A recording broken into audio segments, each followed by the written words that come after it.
Alright guys, welcome back to the GSMC Golf Podcast, brought to you by the GSMC Sports Network.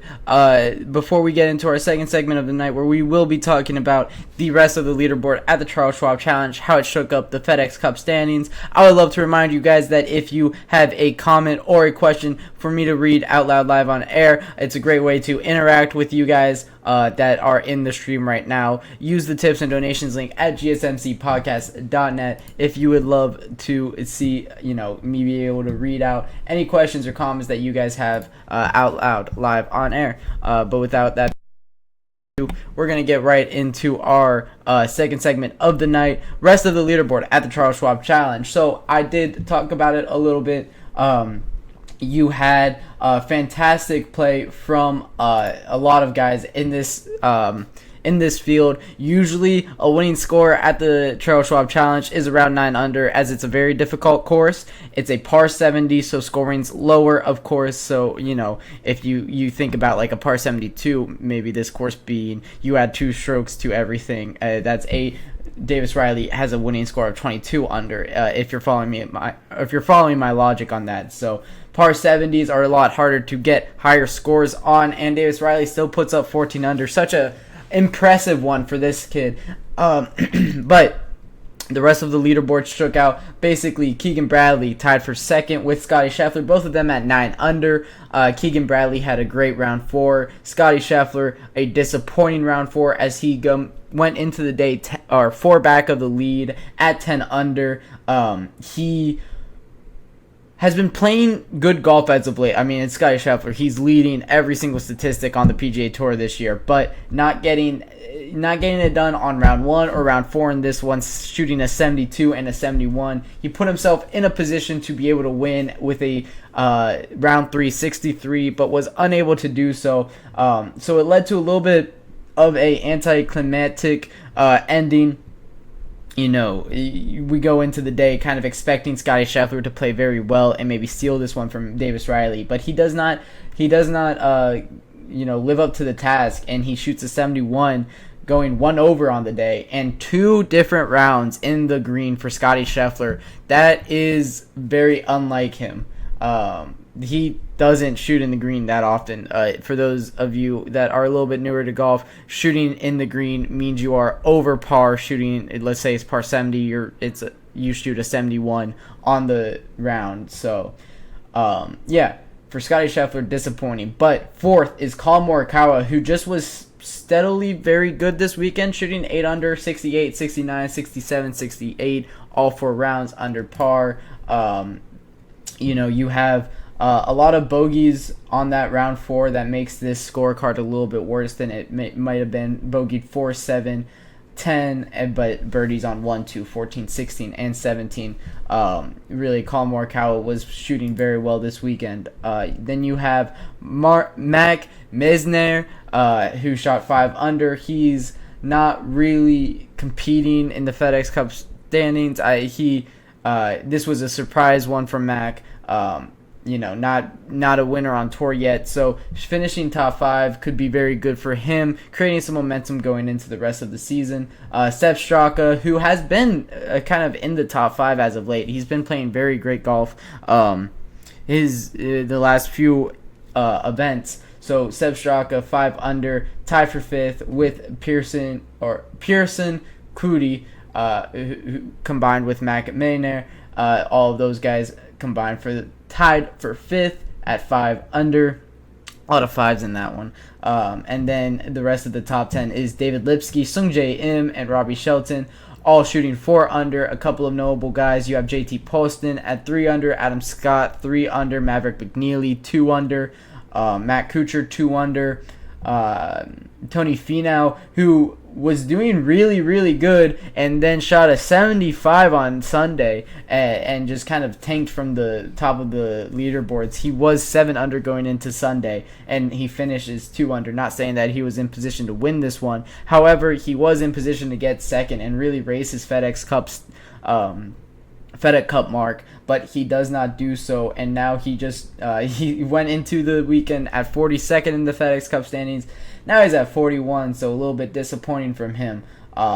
And then a couple of other notable guys: Brian Harmon tied for 24th at 1 under, Minwoo Lee 1 under, Tom Kim 1 under. You have Justin Rose, who was even, Jordan Spieth finishing 1 over, having a pretty disappointing round 3 and round 4 after a pretty good round 2 that was very promising for him, really, but just can't get it done. Jordan Spieth, it's been a while since he's been able to really get it done on tour. He's just been around these, cut marks for the last few years here, so hopefully he can turn it around. But that wrist injury, he just is a shell of his former self. We talk about it kind of every podcast, just when is he going to finally be able to heal from that? When is he going to be able to break out? And it hasn't been recently. Ricky Fowler, another guy that didn't have too great of a week. He finishes 1 over. He has a 76 on Sunday. A lot of people just completely tanked on Sunday. Just kind of in this pack, you have all of the guys tied for 37 were just kind of abysmal on Sunday. 76, 76, 74, 73, 73, 72. All of them not playing too well. Jordan Spieth, Ricky Fowler are both in that pack.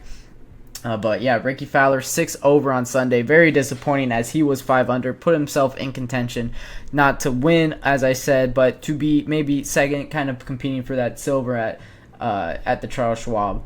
And then some guys that missed the cut: Andrew Novak missed the cut, Harris English missed the cut, Thomas Dietrich, who is currently 20th in the FedEx Cup standings, missed the cut, Cam Davis, Joel Damon.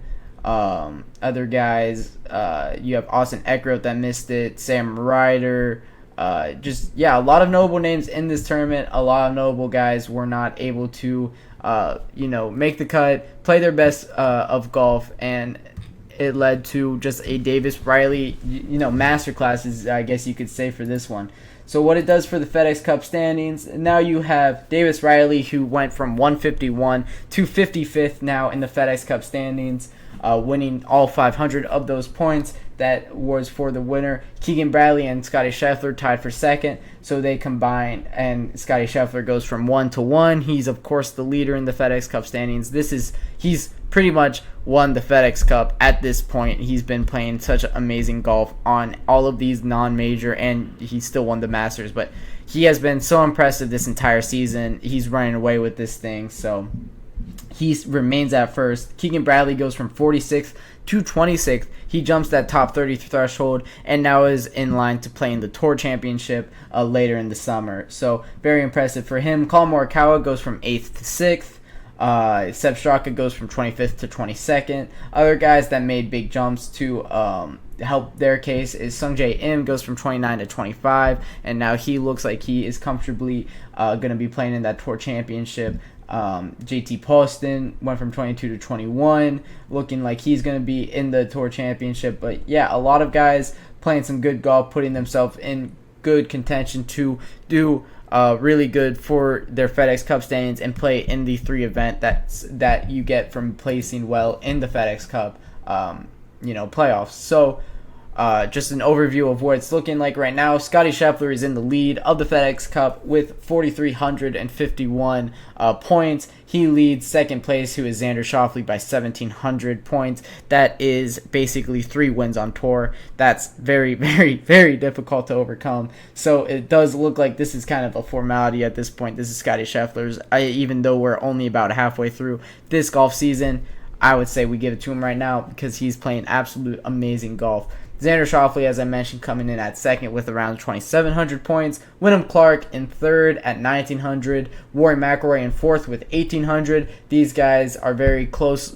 Wyndham Clark having a great start to the year, but Rory McIlroy coming up having a great last few events. Now he looks like he's going to be contending for that third spot. Seth Theegala coming in at fifth. He's had a fantastic year. He didn't play in this one. Neither did Rory McIlroy or Wyndham Clark or Xander Schauffele. So Scotty Scheffler really the only big gun playing in this one. You have Colin Morikawa, as I mentioned, at sixth. Byung-Hun An, he is at seventh right now. Ludwig Oberg, he's at eighth. Hideki Matsuyama, although injured right now, might not be able to